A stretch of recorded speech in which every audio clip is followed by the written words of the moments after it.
Nusantara, pendidik mulia terpanggil jiwanya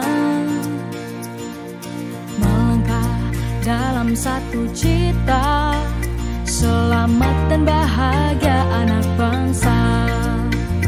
Bapak pendidikan beri filosofi, guru penggerak siap berinovasi, bersatu dan berkolaborasi. Bahagialah wahai ibu pertiwi. Bergerak jiwanya, selalu bergerak dengan asa. Baik, Bapak Ibu, terima kasih telah hadir di ruangan ini. Yang sama-sama kita hormati Bapak atau Ibu Kepala Sekolah atau mewakili, Bapak Ibu Guru SD 18 Pasakiat Kaleleo yang telah hadir di tempat ini untuk menghadiri pemaparan materi penerapan budaya positif di sekolah. Kita juga tak lupa mengucapkan puji syukur kepada Tuhan Yang Maha Kuasa, di mana hari ini kita bisa diberi kesempatan kesehatan sehingga bisa kita ikuti kegiatan ini. Adapun rangkaian kegiatan kita di siang ini, yang pertama adalah sambutan kepala sekolah atau mewakili.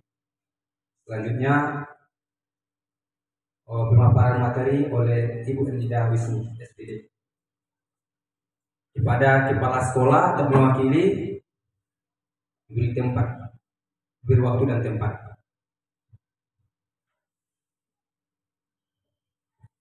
Assalamualaikum warahmatullahi wabarakatuh. Salam sejahtera untuk kita semua.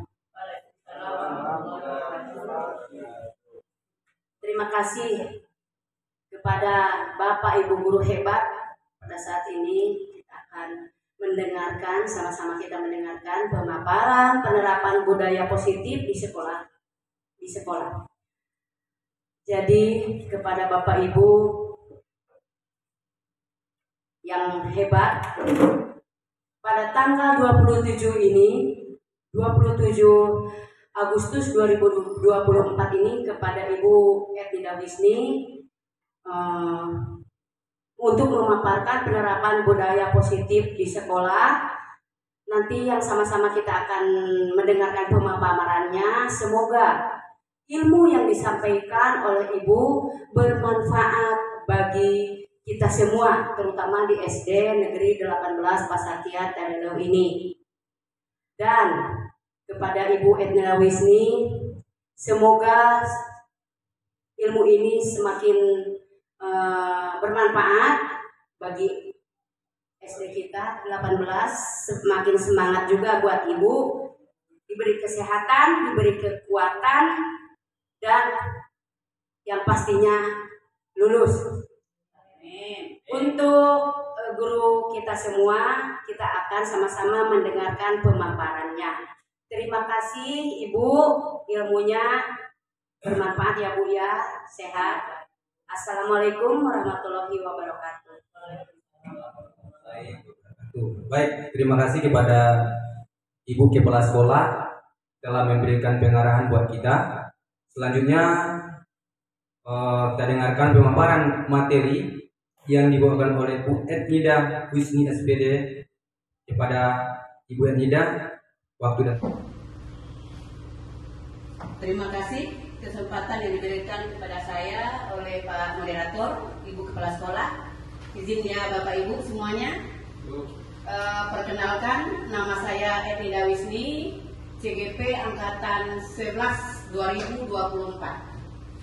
Nah, di ruangan ini, di hari ini saya mendapatkan tugas dari program CGP, yaitunya mengimbaskan atau menyampaikan penerapan budaya positif di sekolah. Yang pertama sekali, yang saya hormati Bapak Kepala Sekolah SD 18 Pasakiat Kaleleo atau yang mewakili, Bapak Ibu guru SDN 18 Pasakiat Taileleu dan seluruh tenaga kependidikan yang ada di SDN 18 Pasakiat Taileleu ini. Kemudian tak lupa pula kita sampaikan puji dan syukur kehadiran Allah Subhanahu wa taala karena atas rahmat dan karunia-Nya lah kita bisa hadir pada hari ini, yaitunya dalam program saya menyampaikan pemaparan tentang penerapan budaya positif di sekolah. Baik Bapak Ibu, sebelum kita mulai acaranya, mulai pemaparan materinya, kita nampaknya nggak semangat, kurang bersemangat Ibu Bapak ya. Kita ice breaking dulu. Boleh Bapak Ibu berdiri, mohon maaf ya Bapak Ibu. Kita lenturkan dulu karena siap makan siang tadi. Kita ice breakingnya cuma pelajaran kelas 1. 1 ditambah 1. Oke, bisa Bapak Ibu? Bersedia ya? Bisa. Nah, sekarang saya sampaikan gimana caranya dulu. Kalau saya sampaikan 1 ditambah 1 sama dengan 2. 2 ditambah 2 sama dengan 4. Nah, itu ya. Kemudian baru baru 4 ditambah 4 ditambah 4. Nah, berapa lagi? 1 ditambah 1 sama dengan 2. 2 ditambah 2 sama dengan 4. 4 ditambah 4 sama dengan 8. BO-nya katanya. Ya, 8 ditambah 8 sama dengan 16.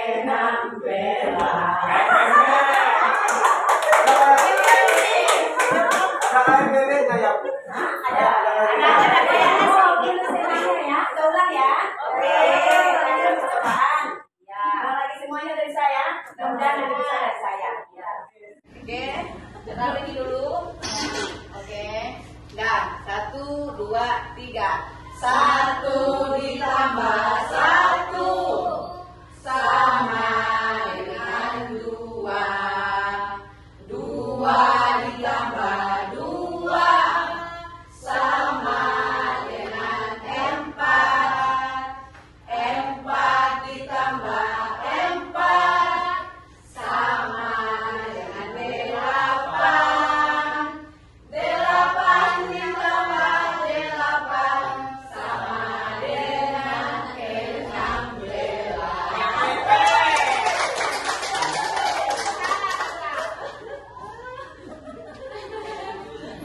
Bagaimana rasanya Bapak Ibu? Karena kita kalau udah makan siang ini ngantuk sudah datang ya. Oke, jadi untuk sementara ice breaking sudah selesai. Kita bisa lanjut materi? Lanjut Bu, silakan. Oke. Baik, saya akan memulainya. Cuma sebelum saya memulai,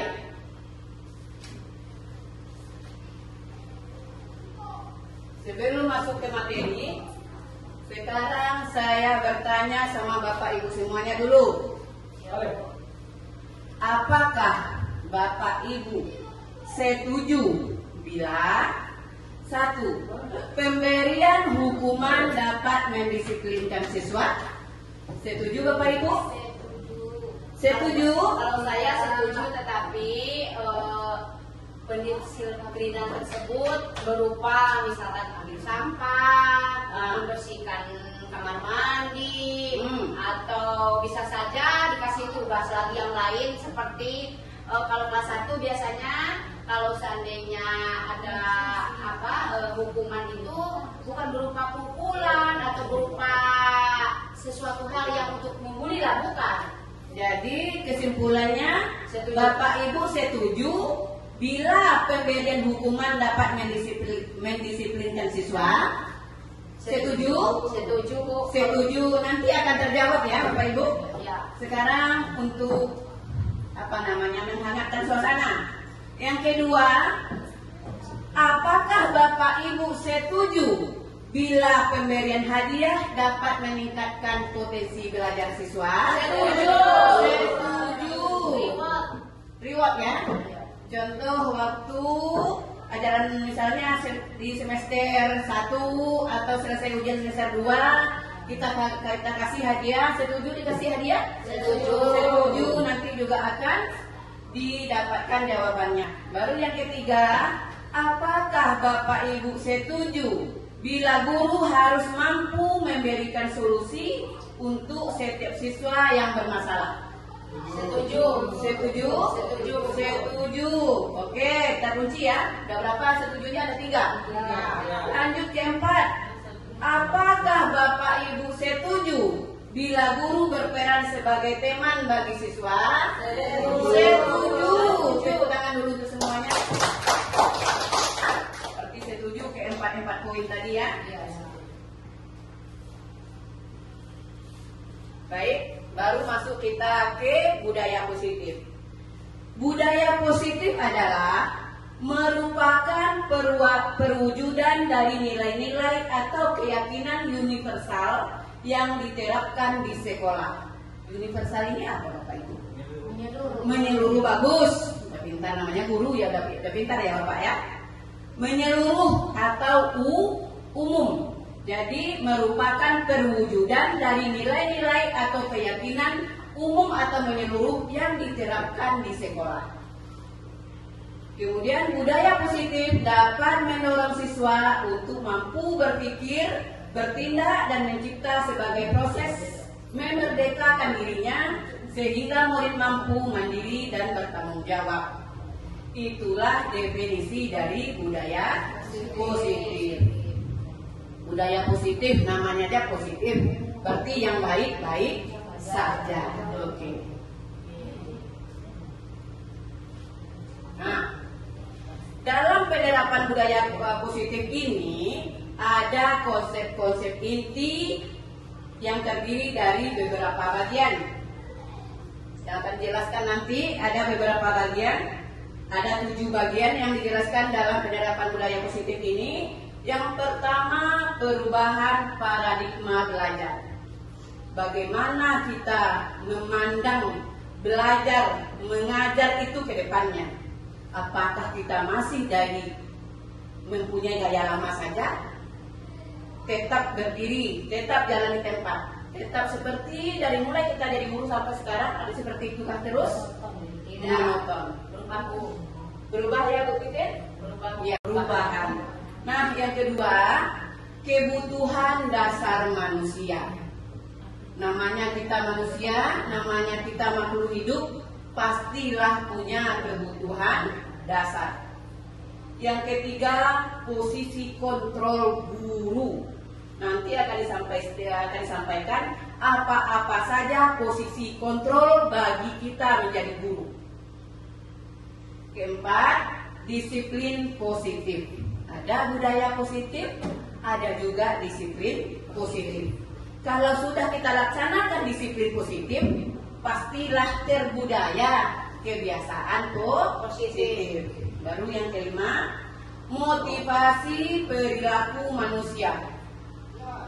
Jadi namanya kita guru, pendidik, kita bisa mendidik anak itu karena ada motivasi. Motivasi itu nanti akan dipelajari. Ada yang dari luar, ada yang dari dalam. Kemudian yang keenam, keyakinan kelas. Sudah Bapak Ibu dengar keyakinan kelas? Sudah. Di kurikulum Merdeka kita sudah mendengar keyakinan kelas atau kesepakatan kelas. Oke, kita lanjut keyakinan restitusi atau segitiga restitusi. Keyakinan terus Bu. Terakhir itu adalah segitiga restitusi. Kenapa disampaikan segitiga? Sama dengan kita mendidik anak. Bisanya berhasil anak itu kita didik, ibarat pepatah seperti 3 tungku sejalan. Bisa dididik oleh gurunya, orang tuanya, juga masyarakat. Kalau salah satu aja tidak ada, tidak akan tercapai pendidikan sebenarnya yang sesuai dengan yang kita harapkan.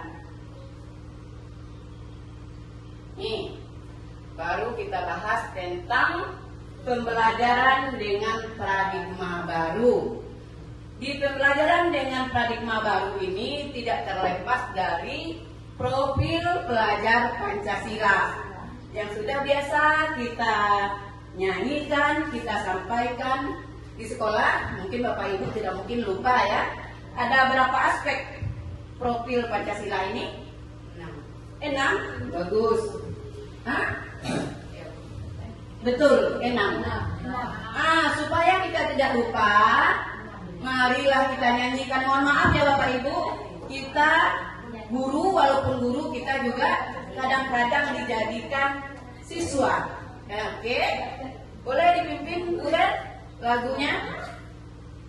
Sama-sama kita ya. Ayo, Ibu.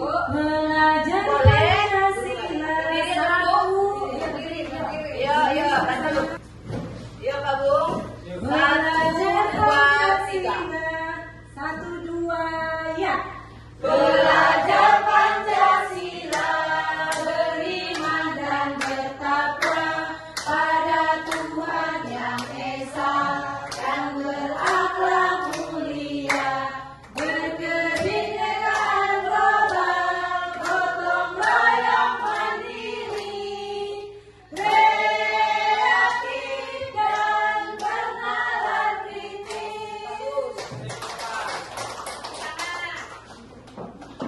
Nampaknya lama-lama guru ini udah pintar-pintar semua ya.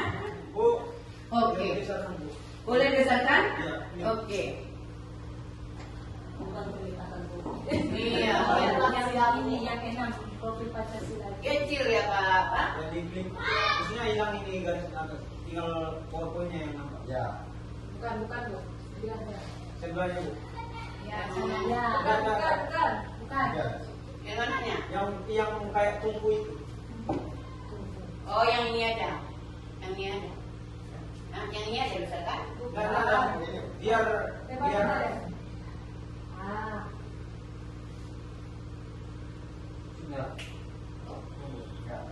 Oh, terlalu kecil ya? Iya, Bu. Iya. Dan sudah ditanya, ada nampak Bapak Ibu? Sudah. Oke. Terima kasih Pak Rizky. Ya, sama-sama. Supaya sama-sama kita lihat, maklum matanya kali saya. Matanya sudah 46 tahun ya. Baik, tadi dalam pembelajaran dengan paradigma baru ini tidak terlepas dengan profil pelajar Pancasila. Jadi tujuan kita mendidik anak tidak terlepas dari 6 karakter itu. Tujuan kita bagaimana caranya kita mendidik anak itu bisa beriman dan bertakwa, kemudian berakhlak mulia, jadi mereka sopan kepada kita, gotong royong, mandiri, kreatif, dan bernalar kritis. Jadi kita guru ini tidak bisa santai-santai lagi. Kita harus bisa dari awal semester itu kita harus bisa memetakan anak ini kemana. Misalnya kayak saya kelas 6 sifakan, ke profil mana dia harus saya ajak, bagaimana sikap anak ini, apa yang harus saya lakukan. Itu sebenarnya PR untuk saya. Contoh ke kelas 6 ya, bagus saya contohkan ke kelas saya saja, karena kan saya tidak terlalu tahu karakter anak-anak yang lain. Pembelajaran dengan paradigma baru merupakan pembelajaran yang dirancang berdasarkan prinsip pembelajaran berdiferensiasi. Nanti kita bahas tentang berdiferensiasi, sehingga arah peserta didik belajar sesuai kebutuhannya. Selain itu, pembelajaran paradigma baru merupakan pembelajaran yang berorientasi pada penguatan kompetensi dan pengembangan karakter yang sesuai dengan dimensi profil pelajar Pancasila. Nah, di sana tadi dibahas tentang berdiferensiasi. Sudah ada yang tahu tentang berdiferensiasi? Belum ya? Belum. Sedikit saya sampaikan. Pembelajaran berdiferensiasi ini adalah pembelajaran yang memenuhi minat anak, yang bisa menentukan kebutuhan murid, minat murid, dan gaya belajar murid. Jadi tugas besar sama kita lagi, tugas berat. Ada anak ini yang belajar nggak suka dengan buku, nggak suka dengan bacaan, malas mereka membaca. Apalagi anak yang zaman sekarang, anak gadget, dia sudah bisa mengotak-atik gadget lebih pintar dari kita. Ada anak yang suka dengan bacaan atau buku. Ada pula anak yang suka konten misalnya. Jadi berbagai macam gaya belajar anak sekarang. Makanya tugas kita sekarang kita petakan. Ini anaknya begini, kebutuhan belajarnya seperti ini. Jadi kita harus tahu. Kenapa? Karena menurut Ki Hajar Dewantara, anak itu dilahirkan ke bumi ini adalah sesuai dengan kodratnya, sesuai dengan kodratnya masing-masing. Kemudian sesuai dengan perubahan zaman. Jadi kita ikuti zamannya. Selama ini kita kan bilang kurikulum berganti-ganti terus. Ada KTSP, ada CBSA, ada PTK 13, ada lagi Merdeka Mengajar atau kurikulum Merdeka. Ganti presiden ganti lagi, ganti menteri ganti lagi. Itulah zaman.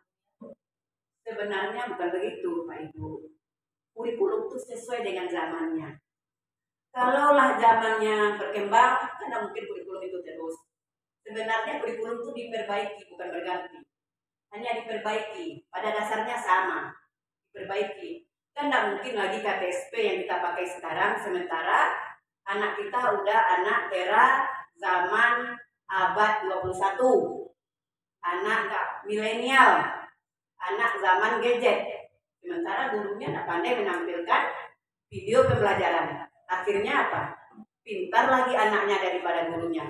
Kira-kira kalau udah pintar anaknya dari gurunya, untuk apa guru? Tidak ada guna guru kan? Makanya mau tidak mau, suka tidak suka, kita tidak boleh nyaman di zona lama. Kita harus mengikuti perkembangan teknologi atau perkembangan zaman. Kalau enggak kita tertinggal, Bapak Ibu. Setuju Bapak Ibu? Setuju. Oke. Nah, masuk kita lagi ke disiplin positif. Disiplin positif adalah pembiasaan-pembiasaan hal yang baik, mencakup sikap atau perilaku maupun tutur kata oleh seluruh warga di sekolah, terutama bagi murid, agar dapat berkembang menjadi pribadi yang kritis, mandiri, dan bertanggung jawab. Sebagai pendidik, sebagai pendidik, tujuan kita adalah menciptakan peserta didik yang memiliki disiplin diri, sehingga mereka berperilaku mengacu kepada nilai-nilai kebajikan universal dan memiliki motivasi dalam diri menuju perubahan perilaku ke arah yang lebih baik. Contoh lagi, disiplin positif. Ada sebagian anak kita yang mau mengikuti disiplin positif. Contoh kita dulu masuk sekolah kan jam-jam 8 teng. Ya, berarti anak kita udah terbiasa datang paling jam setengah 8. Kalau enggak 7.45. Nah, di ajaran baru kemarin kita merubah peraturan, yaitunya kita masuk 7.30. Maksudnya lonceng berbunyi 7.30. Otomatis anak dari rumah kan berubah. Ini termasuk ke dalam disiplin positif. Tapi sebagian besar anak kita mau mengikuti. Sebagian besar mereka sudah berada di sekolah. Cuma ada beberapa orang yang protes. Biasanya mereka dari rumah jam 7.45 udah terlambat. Sekarang 7:30 dari rumah udah terlambat. Jadi ada itu, terutama anak saya ya. Anak-anak saya yang tidak suka mungkin kebiasaan dirubah. Dia nyaman di zona lama. Bu, saya 3 beradik kakak. Masuk 7:30 atau jam 7.30. Kami mandi 3 orang, sarapan 3 orang, terlambatlah kami. Kalau dibuat peraturan seperti ini, saya pulang aja, Bu. Itu adalah PR untuk kita bersama supaya mereka mau merubah diri. Kalaulah peraturan atau disiplin itu ke arah yang positif, kecuali kita dari masuk jam 8 disuruh masuk jam 9. Itu kan budaya tidak bagus atau budaya negatif lagi kebalikannya ya. Itu baru mereka boleh protes. Kalau ke arah yang lebih baik, kita lah berusaha, terutama saya berusaha membujuk bagaimana cara mendisiplinkan mereka. Jadi ansur-ansur beberapa anak tadi yang protes, mudah-mudahan ada perubahan. Oke, kita lanjut. Nih, masuk kita ke kebutuhan dasar manusia. Namanya kita manusia, makhluk hidup, makhluk sosial. Kita mempunyai kebutuhan dasar manusia. Kebutuhan dasar manusia merupakan sesuatu yang kita lakukan untuk mendapatkan apa yang kita inginkan. Seluruh tindakan yang kita lakukan memiliki tujuan. Semua usaha yang terbaik kita lakukan agar kebutuhan dasar kita terpenuhi dengan baik. Sekarang saya tanya, kalau kebutuhan dasar kita tidak cukup, gimana kira-kira? Misalnya Pak Ceski, dia baru di sini, terlambat gaji keluar. Tanggal 15 baru keluar gajinya.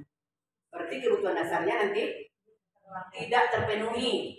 Contoh, biasanya beras habis 5 kilo ya sebulan. Pas bulan baru tuh habis berasnya, gaji terlambat keluar. Kebutuhan dasar Pak Ceski terpenuhi atau tidak? Tidak. Jadi berbahayalah jadinya kalau kebutuhan dasar itu tidak terpenuhi. Kalau di pelajaran kebutuhan dasar ini apa ini? Kebutuhan pokok atau primer. Masih ada materi itu? Kebutuhan pokok atau primer, sekunder, tersier, masih ada? Oke, hampir sama, hanya bahasanya dirubah-rubah.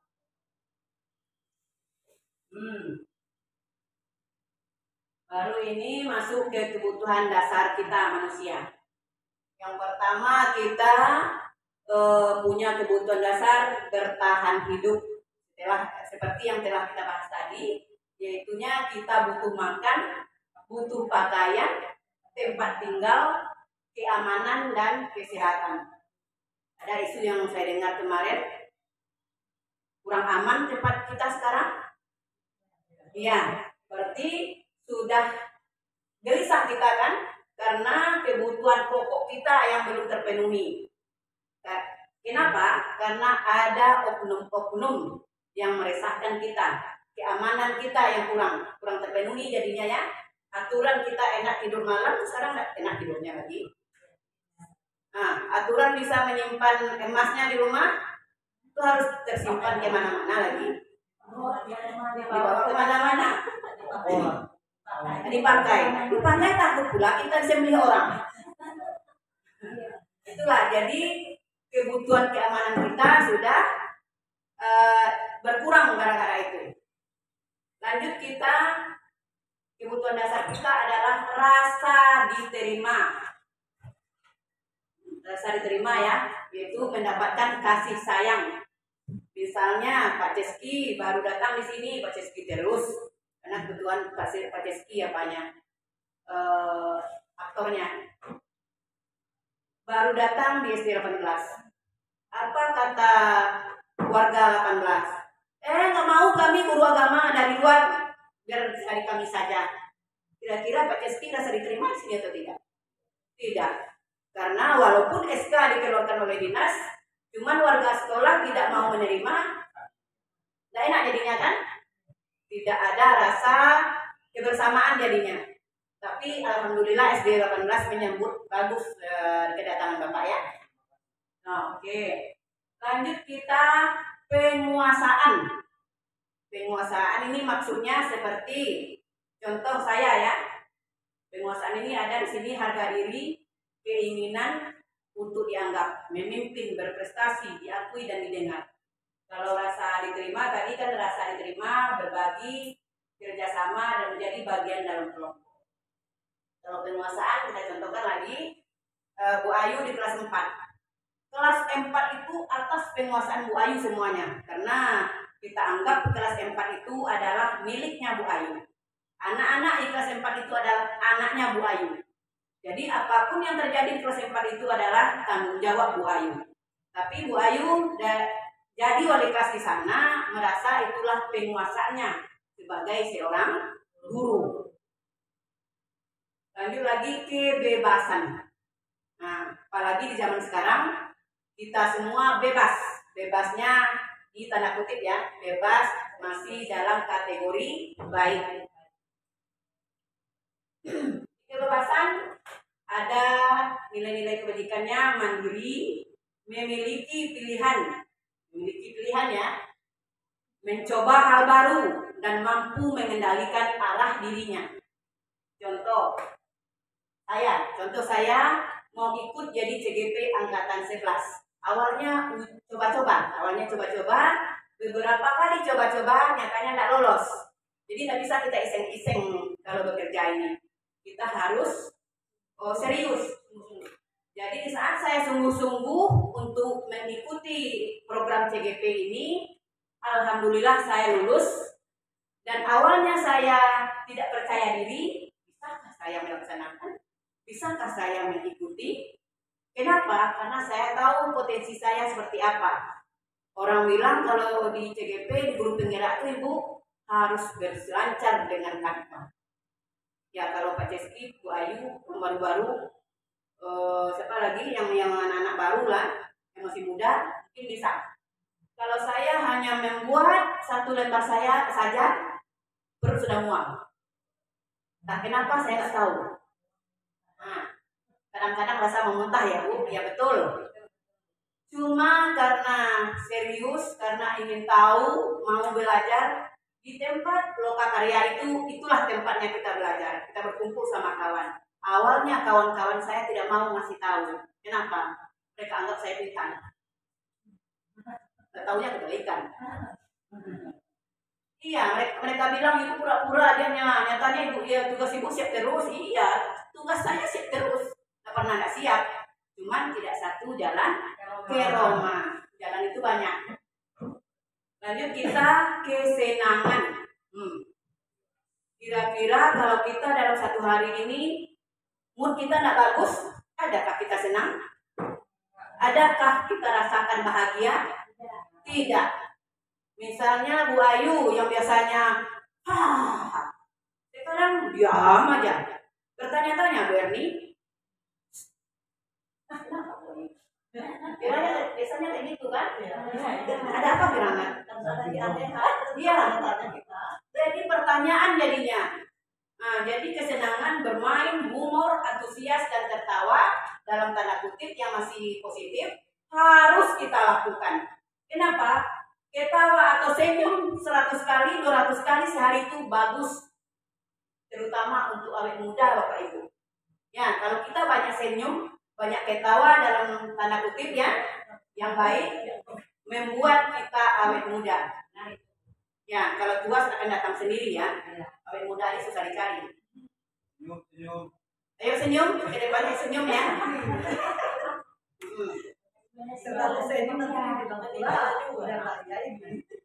Kemudian yang keempat, teori motivasi manusia. Yang seperti yang sudah dijelaskan di awal tadi, kita hidup itu bisa tercapai sesuatu itu pasti dengan adanya motivasi. Motivasi itu berasal dari dua posisi. Yang pertama ada dari luar atau ekstrinsik. ekstrinsik dan dari dalam intrinsik. Apa itu motivasi? Motivasi adalah dorongan untuk melakukan sesuatu baik yang berasal dari dalam maupun dari luar diri seseorang. Jadi kita hidup ini supaya kita bertambah lagi ilmunya harus ada motivasi. Kalau sudah loyo aja, berarti tidak ada lagi motivasi.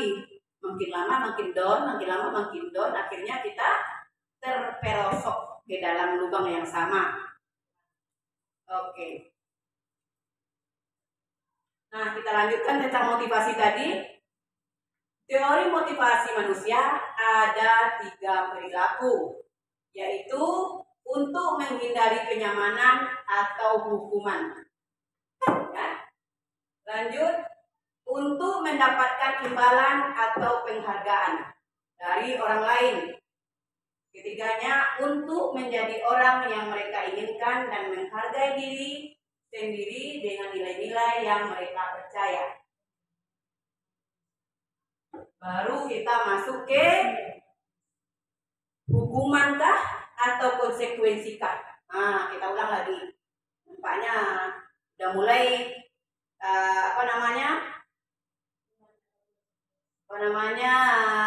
ngantuknya sudah datang lagi. Semangatnya masih kurang bersemangat atau enggak? Masih ya? Masih. Tidak terlalu lama. 1 jam. Oke. Hukumankah atau konsekuensi? Yang pertama, murid diminta untuk push up 15 kali karena tidak mengerjakan PR. Ini yang mengasih perintah guru olahraga. Nah, kata kita, kalau guru olahraga yang sampaikan, murid diminta untuk push up 15 kali karena tidak mengerjakan PR. Termasuk hukumankah atau konsekuensi? Hukuman? Semuanya hukuman? Kita kunci hukuman. Pak Bung? Termasuk hukuman atau konsekuensi? Kalau Bapak yang kasih perintah, murid diminta untuk push up 15 kali karena tidak mengerjakan PR. Kalau menurut saya, Bu, bisa dikatakan hukuman, bisa juga dikatakan konsekuensi. Oh ya. Tapi yang lebih tepatnya mungkin konsekuensi, Pak. Oke, kita kunci jawaban Pak Bungsu karena yang lebih tepatnya konsekuensi. Karena biasanya guru olahraga itu biasa dengan push up ya. Ya Pak Bung? Ya. Biasanya misalnya mau pemanasan, mulai praktek olahraga dimulai push up dulu 10 kali. Kalau kita guru kelas, kita guru bidang studi yang lain mungkin tidak ya. Oke, kita terima jawaban dari Pak Bungsu, yaitunya konsekuensi. Ada sebagian yang sampaikan hukuman, kita kunci. Kedua, mengganti kertas teman yang telah dicoret-coret. Ini kebiasaan anak-anak kita di sekolah, ambil buku teman padahal bukunya ada, dicoret-coret. Kadang-kadang ada bertujuan, saya coret-coret bukumu, habis bukumu, kan making. Itu termasuk hukumankah itu atau konsekuensi kalau menggantinya? Kalau anak yang seperti tadi yang saya sampaikan, mengganti kertas teman yang telah dicoret-coret, hukumankah atau konsekuensi? Konsekuensi. Oke, karena dia yang berbuat ya. Ketiga, membersihkan WC karena terlambat datang ke sekolah. Mana Werda? Hukuman itu atau konsekuensi? Hukuman karena membersihkan WC. Dulu kita SD kayak gitu ya. Sekarang nggak ada lagi kayaknya. Jarang. Karena sudah maju. Nggak mau anak kita lagi membersihkan WC. Keempat, membersihkan coretan yang dibuatnya di meja tulis. Konsekuensi. Oke, kita lanjut, kita kunci ya. Nanti akan ketemu jawabannya. Disinilah ada perbedaan hukuman, konsekuensi, dan restitusi. Atau segitiga restitusi. Hukuman yaitu tidak terencana atau tiba-tiba. Murid tidak tahu apa yang akan terjadi. Betul kan begitu? Betul. Kadang-kadang dia pergi sekolah sedang ketawa-ketawa, sampai di sekolah dia terlambat, langsung disuruh apa? Biasanya disuruh apa? Membuang sampah. Awalnya dengan mamanya, enggak mak, kotor tanganku. Sampai di sekolah karena dihukum, mau tidak mau harus dilaksanakan, harus mau tidak mau harus mau ya, seperti judul lagu. Oke, lanjut. Hukuman ini bersifat satu arah, kan dari kita saja hukuman. Mau diterimanya, mau tidak diterimanya harus dilaksanakan. Berupa hukuman fisik. Ada kita kasih hukuman fisik? Ada. Kadang-kadang mereka banyak terlambat, gurunya di gerbang pakai kayu. Pak. Ya kan? Itu berupa hukuman fisik. Kemudian kita bahas lagi tentang konsekuensi. Konsekuensi terencana atau disepakati sesuai aturan. Oke. Ya, betul. Bagus, Pak Ceski. Atau kesepakatan kelas. Kedua, murid tetap dibuat tidak nyaman. Kemudian memonitor murid. Nah, dulu terencana tadi. Saya bertanya di awal tadi, apakah Bapak Ibu di kelas sudah membuat kesepakatan kelas di ajaran barunya?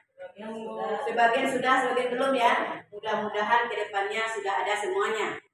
Tujuan kesepakatan kelas atau keyakinan kelas itu kita buat untuk memudahkan kita sendiri. Ya, untuk memudahkan kita sendiri. Jadi kalau anak berbuat, kesepakatan sudah kita buat, kita tanya, kamu melanggar kesepakatan kelas atau tidak? Kamu melanggar keyakinan kelas atau tidak? Iya Pak. Apa yang sudah kamu langgar?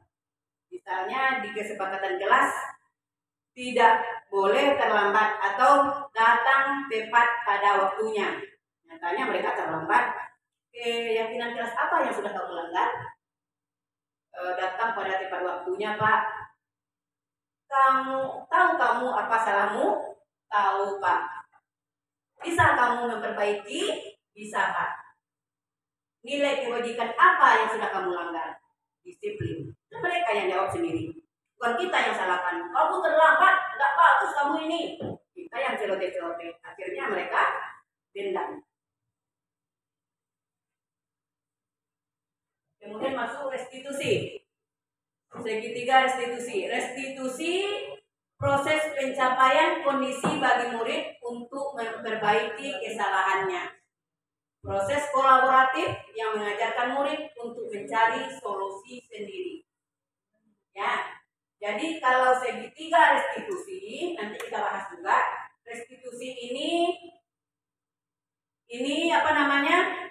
Berdasarkan kesepakatan kelas, keyakinan kelas yang sudah kita buat, di sini bisa kita laksanakan itu restitusi.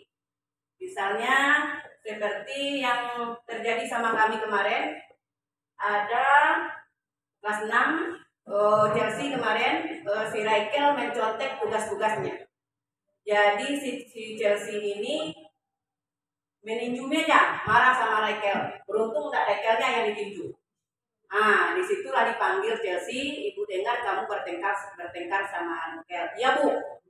Kenapa kamu bertengkar sama Rachel sampai mukul meja? Ya iyalah Bu. Masa tugas saya dicontek-contek terus? Enak-enak di dia aja saya bayar mencarinya. Sekarang dia yang nyontek terus Bu. Oh itu masalahnya. Iya Bu. Jadi menurutmu mencontek itu bagus atau tidak? Tidak Bu. Baguslah. Beruntunglah kamu hanya marah. Ibu pun kalau dicontek tugas-tugas ibu marah juga Ibu. Jadi wajar kamu laksanakan itu. Manusiawi kalau kamu salah laksanakan itu. Tetapi kamu memukul meja tadi, ribut-ribut tadi, apalagi kalau terjadi dipukul si kawannya tadi, si Rachel. Apakah itu bagus kamu lakukan? Tidak Bu. Kesepakatan kelas apa yang sudah kamu langgar? Tidak menghormati sesama manusia. Bagus. Jadi nilai kebajikan apa yang sudah kamu buat? Berarti tidak menghormati, berarti tidak sopan bisa juga. Lanjut kita Ini lagi posisi kontrol guru. Tadi sudah kita sampaikan, ketemulah kita di sini. Ini kita sebagai guru, sebagai pendidik, wajib kita tahu ini. Yaitu posisi kontrol guru itu ada 5. Yang pertama sebagai penghukum, pembuat rasa bersalah, sebagai teman, sebagai pemantau, atau sebagai manajer. Ya.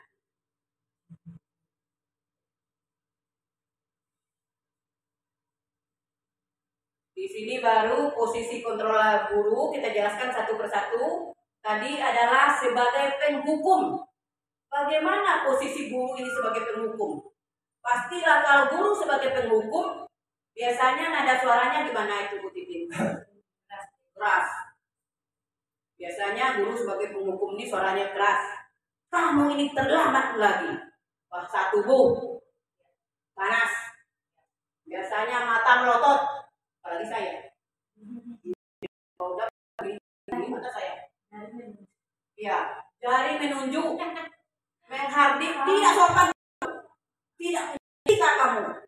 Biasanya seperti itu kan. Sampai-sampai fisik berjalan. Ya, kalau tidak kontrol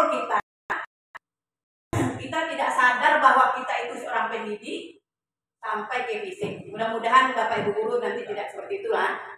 Tidak terjadi seperti itu lagi, tidak boleh ya Bapak Ibu. Nanti kita pergi ke polisi, berurusan kita dengan polisi nanti. Nah, apa dampak dari penghukum ini? Dampak yang terjadi pada murid pada posisi penghukum, murid jadi pendendam. Betul? Anak-anak di rumah kalau yang dididik keras, pasti anaknya keras pula datang ke sekolah. Kadang-kadang dia lampiaskan dendamnya di rumah tadi ke kawan-kawannya. Begitu pula kalau di sekolah kalau kita didik mereka keras, dia akan tercipta jadi orang keras. Sampai di rumah ke adik-adiknya, ke keluarganya, dia akan balaskan main tinju. Banyak, boleh kita teliti. Anak-anak kita di sekolah ini selain seperti itu. Kemudian murid tidak menyukai mata pelajaran yang kita ampuh. Disinilah kita bisa merefleksi apakah ada anak-anak kita yang berbuat seperti ini.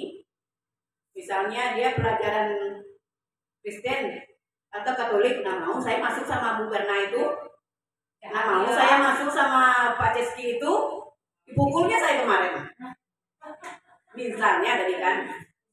Kenapa Bapak Ibu? Karena saya merasakan hal tersebut. Bukan SD, SMP. Biar saya bercerita sedikit ya. SMP saya pergi sekolah 4 kilo jalan kaki. Dikasih saya piket hari Senin. Kan upacara. Udahlah pergi sekolah kalau kabut jalannya. Kemudian piket. Belum selesai saya piket, lonceng sudah berbunyi, harus upacara. Pas pula jam pertama itu saya jam bahasa Inggris, gurunya sangat kiler. Saudara saya gurunya cuma kiler. Jadi menyapu ini tidak selesai, masih ada yang di depannya belum selesai. Berbarislah kami. Setelah upacara tidak dikasih waktu, langsung Bapak itu masuk. Langsung masuk, lihat kelas masih kotor. Kalau kita, ya sapu dulu. Guru masuk kantor kan? Kalau beliau tidak. Ada kami 2 orang piket, disuruhnya menyapu dengan telapak tangan. Dengan telapak tangan, bukan dengan sapu, tidak dibolehkan pakai sapu. Setelah bersih dengan telapak tangan, hati ini dia itu udah besar saja. Lihat aja kan, saya balas dalam hati. Setelah selesai menyapu, didirikan kami. Disuruh saling jewer telinga kencang-kencang. Kalau tidak kencang, bapak itu yang jewer kencang-kencang. Nah disitulah. Satu kali itunya saya kena marah sama guru, tapi dendam saya sampai sekarang. Mudah-mudahan bapak itu tidak berdosa, udah meninggal bapak itu. Kenapa? Karena saya merasa dia saudara saya, kenapa pula sampai seperti itu? Aturannya kalau saudara kan ada dispensasi lah. Ini enggak, tambah parah kiranya. Sama dengan Bu Ayu sama Andre, tambah parah pula marahnya dibanding gue. Kita lanjut. Posisi kontrol guru, pembuat rasa bersalah. Ya, pembuat rasa bersalah. suara cenderung lembut, namun kata-kata menyalahkan murid. Itu makanya kamu tadi baik-baik buat tugas. Kan lembut itu, tapi nyatanya di sini. Ya kan? Ini kita buat seperti itu kan? Nah, jadi apa yang kita pelajari itu, oh begini saya buat seperti itu dulu. Ini nggak boleh, salah saya. Memang iya itu. Kadang-kadang Habib itu kan dengan keras tak bisa. Gak juga kamu mati lagi, pingin sedikit. Suaranya lembut, tapi menyakitkan. Dampak dari pembuat rasa bersalah itu adalah posisi pembuat rasa bersalah, murid merasa bersalah. Identitas gagal. Murid merasa rendah diri dan menarik diri dari lingkungan. Itu kalau anak merasa rendah diri. Ada pula anak rasa jengkel. Tidak mau dia patuh sama kita sama sekali. Tidak akan patuh saya. Lanjut aja seperti itu. Tidak takut saya. Nah, baru yang ketiga. Posisi kontrol guru sebagai teman. Ini sering saya lakukan di kelas 6. Saya buat posisi sebagai teman supaya tidak ada jarak di antara kita. Tujuan saya seperti itu. Bagaimana nada suaranya ramah, akrab, pagi-pagi. Halo nenek ibu semuanya, halo bu. Kemarin itu baru pulang dari Tobeja. Ibu pergi ke Tobeja tidak bilang-bilang. Mereka merasa berteman. Wow, pandai anak saya. Itu saya sampaikan. Ibu izinlah ke kami kalau ke Tobeja tuh. Kami kan tak tahu. Makanya waktu datang guru pengganti, kami terkejut. Disitulah introspeksi bagi diri saya. Jadi kalau anak yang dijadikan sebagai teman, ini pula kekurangannya. Dia memang merasa kita itu temannya, tidak ada jarak. Jadi dan bercanda cenderung bersenda gurau agar suasana tetap santai. Mulai ngantuk kita bercanda-canda lagi, ice breaking lagi. Betul, ada bagusnya, ada pula tidak bagusnya. Dampak yang terjadi pada murid pada posisi teman, murid akan bergantung pada satu orang atau faktor ketergantungan. Contoh, saya mau belajar sama Bu Ayu saja. Atau gurunya Mbak Beni, kami mau belajar sama Mbak Beni aja. Pak Dego kami nggak mau. Ada murid yang bilang seperti itu? Ada. Ini akibat posisinya teman. Murid tidak mandiri dan tidak bisa berpikir untuk diri sendiri. Contoh, satu lagi. Anak Bu Titin Abira. Kalau Bu Titinnya sudah tidak datang, udah Abira menangis sampai pulang. Kenapa? Karena dia mau hanya Bu Titin, tidak mau guru lain. Guru lain itu bukan gurunya. Ya, jadi ada negatifnya, ada positifnya. Ya. Lanjut yang keempat, sebagai pemantau. Nah, sebagai pemantau ini kita hanya monitoring, hanya mencek-cek. Jadi sebagai pemantau, seorang guru pemantau akan bersuara datar. Ada guru kalian? Ada bu, datar aja, santai aja lagi. Tidak emosional ataupun menggunakan suara tinggi. Hati-hatilah, masuk kelas lagi. Jangan ribut, suaranya datar. Tidak ada marah, tidak tahu tujuan. Jadi dampak yang terjadi pada murid pada posisi pemantau, murid akan menghitung konsekuensi. Hadiah tanpa memahami sepenuhnya nilai kebaikan yang dituju. Jadi perkiraan murid entah bagus, entah baik, mereka tidak tahu. Murid tidak sepenuhnya mandiri. Dia suka-suka mereka. Oke, lanjut. Posisi guru sebagai manajer. Nah, inilah yang diharapkan oleh Kemendikbud, oleh pemerintah. Di mana posisi guru sebenarnya? Kita diposisikan sebagai manajer. Tidak hanya kepala sekolah saja yang manajerial. Kita guru juga manajer dengan murid-muridnya. Murid ini boleh kita sampaikan murid, boleh siswa, boleh peserta didik ya. Mana yang menurut kita enak kita sampaikan. Dari posisi manajer ini, suara netral, tidak emosional, tidak terlalu ramah, dan tidak pula bernada tinggi. Guru membimbing murid untuk memecahkan masalahnya sendiri. Dampak yang terjadi pada murid pada posisi manajer yaitu murid mandiri. Tanpa kita, mereka bisa belajar. Murid menjadi percaya diri dan dapat memecahkan masalahnya sendiri. Kira-kira sudah ada kita berada di posisi ini? Nampaknya sebagian baru mulai melangkah ke sana kita ya. Masih setengah-setengah, masih meraba-raba. Ya Pak Ceski? Atau Pak Ceski sudah berada di posisi ini? Belum ya, manajer. Karena ya namanya kita guru di dalam ya, kita berangsur-angsur. Mudah-mudahan kita berada di posisi ini nanti. Oke. Masuk kita lagi ke keyakinan kelas. Keyakinan kelas merupakan kesepakatan yang diyakini bersama guru dan murid dengan harapan dapat meningkatkan kedisiplinan murid. Keyakinan kelas berupa pernyataan universal, yaitu pernyataan umum, dibuat dalam bentuk positif dan abstrak. Keyakinan kelas hendaknya tidak terlalu banyak sehingga mudah diingat dan dipahami. Semua warga kelas ikut berkontribusi dalam pembuatan keyakinan kelas lewat kegiatan mengutarakan pendapat. Apa saja contoh-contoh keyakinan kelas yang ada di kelas kita? Apa ya contohnya? Adakah di sini? Belum ya? Misalnya tidak ribut dalam pembelajaran. Ada keyakinan kelas itu? Ya. Minta permisi satu-satu. Kadang-kadang anak ini kalau kita kasih kesempatan mereka mau melakukan itu. Minta permisi. Kemudian kadang-kadang anak kita apalagi kelas rendah sedikit saja ngadu bu, sianu. Itu harus kita buat kesepakatan kelasnya. Ya. Kenapa? Karena kalau kita biarkan itu terjadi, anak kita tidak mandiri. Seluruhnya ibu, seluruhnya bapak. Sedikit aja senggol, Pak, Bu, senggolnya saya. Bu, dipegangnya buku saya. Akhirnya anak ketergantungan ya. Kalau kita tidak buat kesepakatannya. Nah, ini belum dipajang ya. Ini hasil keyakinan kelas 6 yang kemarin. Mudah-mudahan bisa mereka laksanakan, mudah-mudahan terlaksana.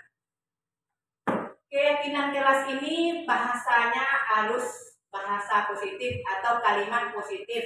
Kita tidak boleh menyatakan tidak boleh, jangan ya, kita rubah bahasanya dengan bahasa positif. Bertanggung jawab mengerjakan tugas piket yang biasanya kita buat, tidak boleh tidak mengerjakan piket kan gitu.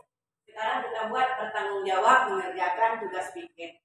Kedua, bersikap jujur. Karena setiap anak di kelas itu pasti ada yang bawaannya pembohong, pencuri. Kadang-kadang punya teman, diam-diam ambil uang teman, diam-diam ambil pensil teman. Ada kan? Diam-diam ambil penghapus teman. Ditanya teman, nanti ini punya saya. Punya aku mah. Mereka pula yang keras suaranya, karena namanya orang mengambil pasti dia bagak. Kemudian bersikap tenang saat pelajaran berlangsung. Ini susah ya, apalagi kelas rendah.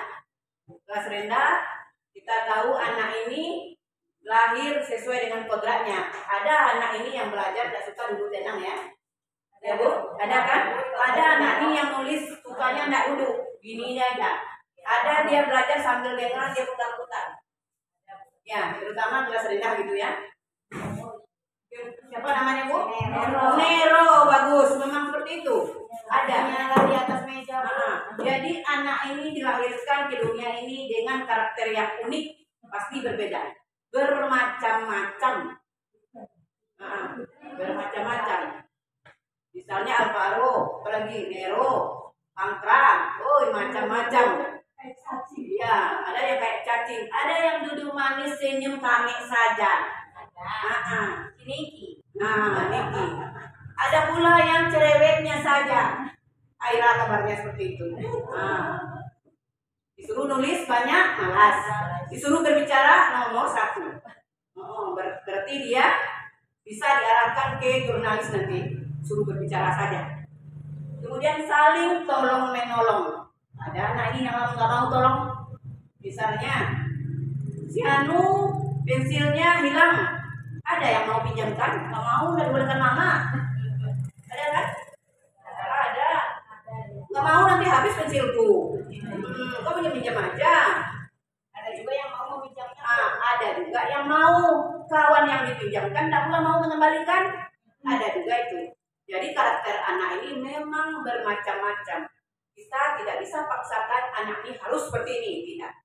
Kita yang harus memperhitungkan, oh ini begini sifatnya.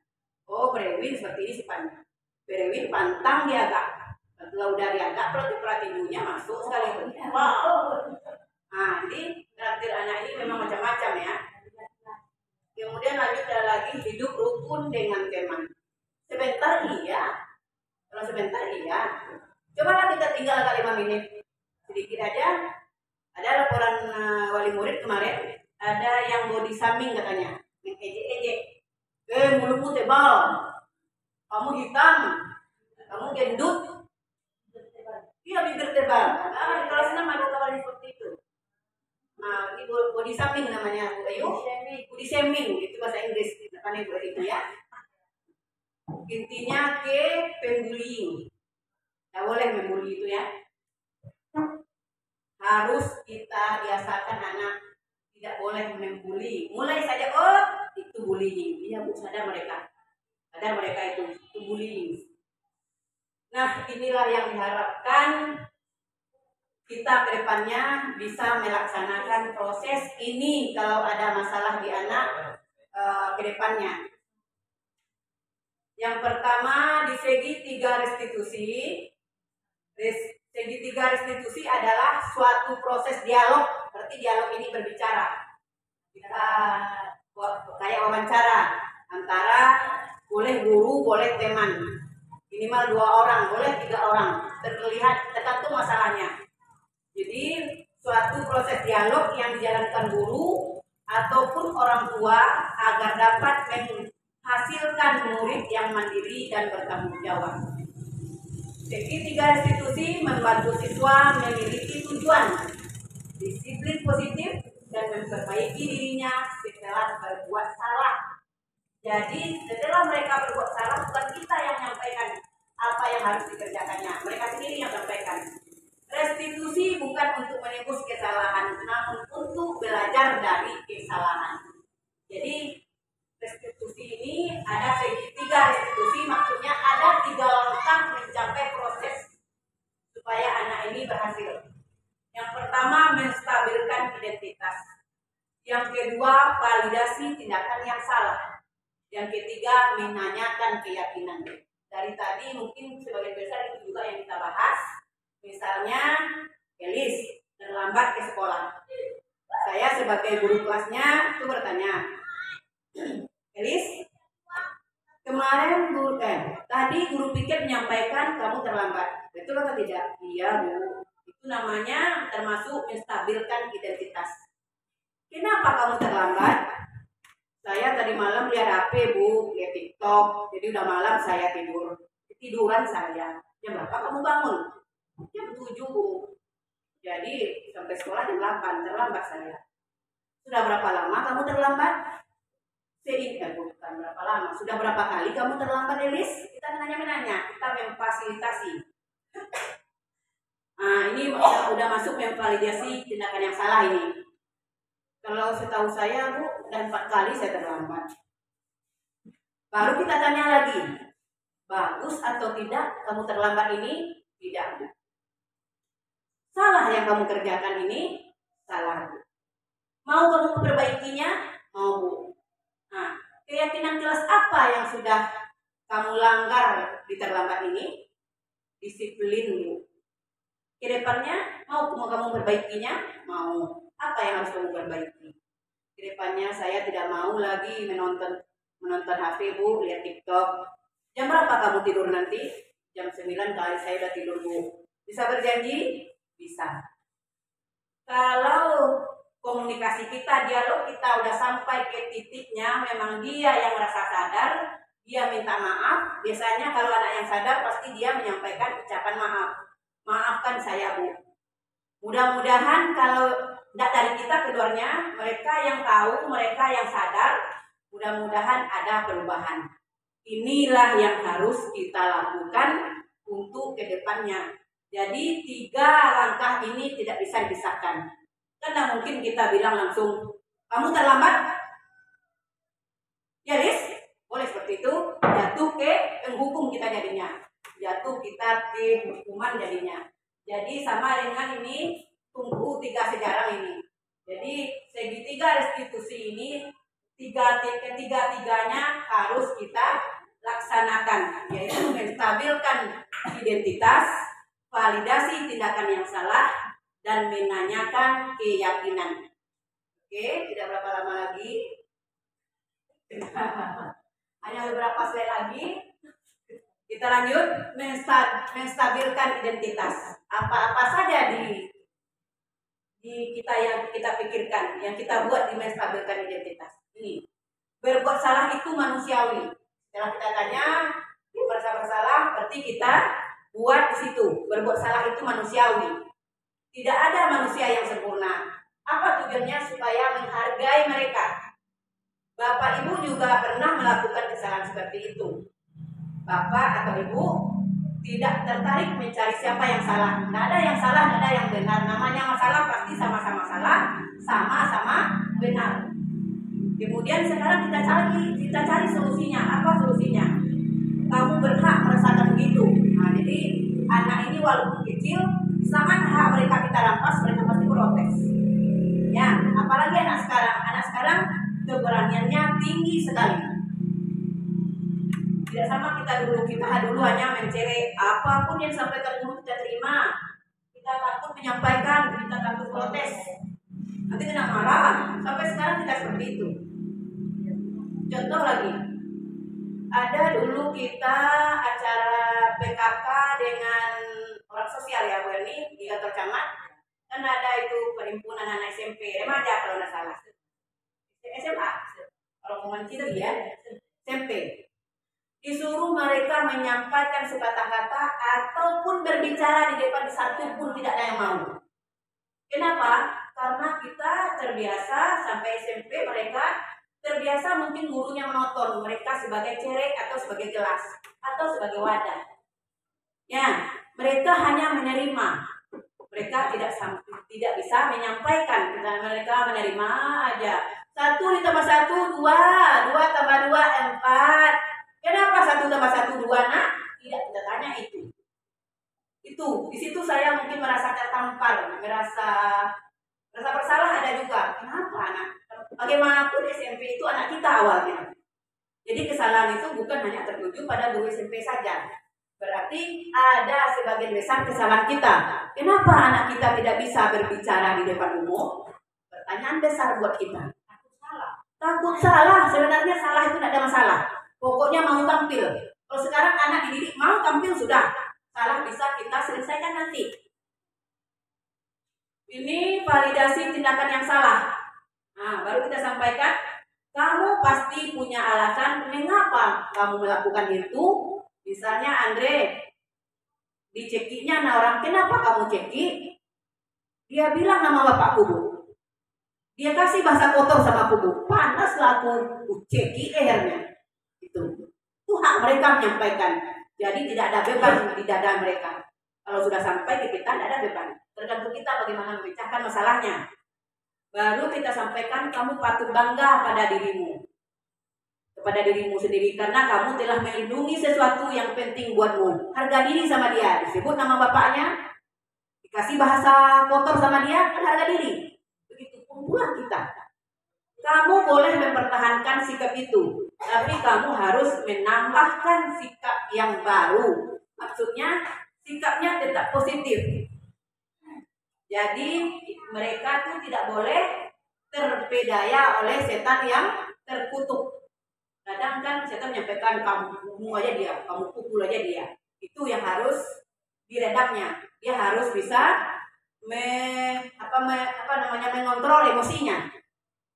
Itu yang harus kita sampaikan. Baru menyampaikan menanyakan keyakinan. Nah, di sini kita bertanya, apa keyakinan kelas kita? Keyakinan yang sudah kita buat, yang sudah kita sepakati, kita tanya, keyakinan kelas apa yang sudah kamu lakukan? Misalnya disiplin, Bu. Baru lanjut, nilai-nilai apa yang telah kita sepakati? Misalnya saling menghormati, tanggung jawab misalnya. Seperti apa kelas yang ideal buat kamu? Seperti kan angan-angan dia, keinginan dia. Kami mau kelas kami seperti ini, Bu. Kami mau kelas kami seperti ini, Pak. Ya, ada anak itu yang punya prinsip, Bu, kita mau kelas kami seperti ini, Bu. Apa-apa? Dorong mereka, kasih support mereka. Bagaimana caranya supaya mereka mengeluarkan ide. Sama dengan ini, kadang-kadang kan ada ya kawan yang protes, banyak kali gambarnya, Bu. Iya, betul. Kenapa? Karena mereka banyak yang buat. Bagaimanapun bentuk gambarnya harus saya tempel. Salah satu saja tidak saya tempel, ini yang satu. Misalnya yang bagus saja tempel. Nanti yang jeleknya tidak kita tempel. Diri mereka tempel. Seperti jeleknya gambar itu.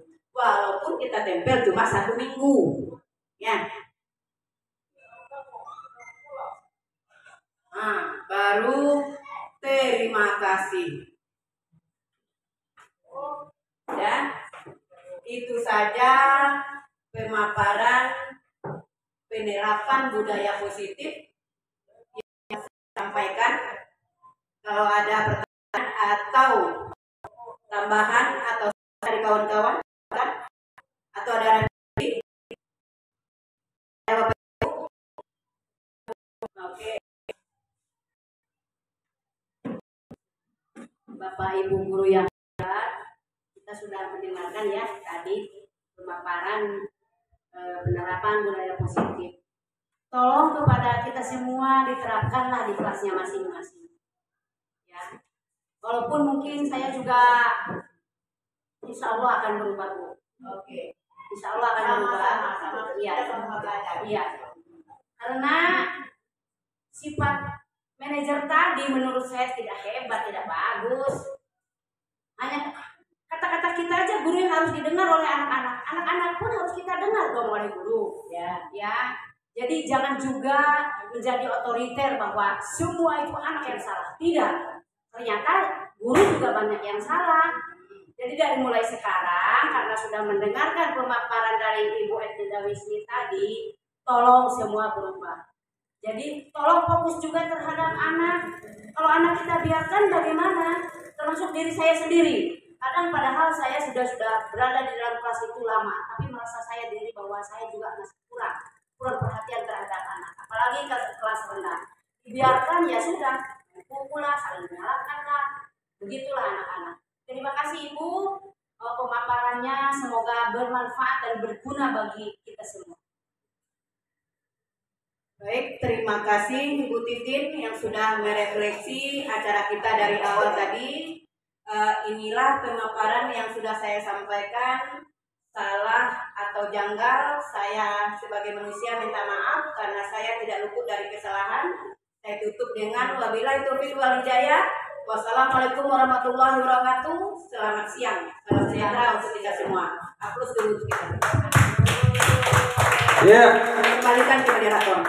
Baik, terima kasih kepada penarasumber kita, di mana hari ini mungkin sudah menunjukkan pukul sekian-sekian, mungkin sudah waktunya kita harus kembali ke tempat kita masing-masing. Dan terima kasih kepada Ibu Ed telah memberikan pemaparan materi-materi yang berkaitan dengan proses pembelajaran, proses yang lainnya lah. Semoga bermanfaat untuk kita dan untuk sekolah kita. Terima kasih banyak dan selamat siang untuk kita semua.